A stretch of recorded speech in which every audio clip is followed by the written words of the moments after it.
வீட்டுமனை பட்டா வழங்க கோரி 100க்கும் மேற்பட்ட பெண்கள் திருக்கோவிலூர் வட்டாட்சியர் அலுவலகத்தில் மனு அளிக்க வந்ததால் பரபரப்பு ஏற்பட்டது.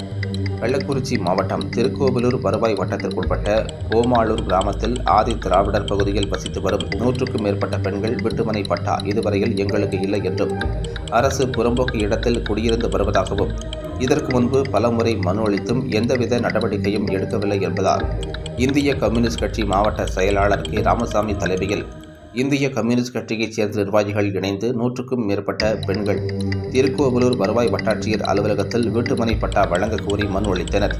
மனுவை பெற்றுக்கொண்ட அதிகாரிகள் நடவடிக்கை எடுப்பதாக உறுதியளித்தனர்.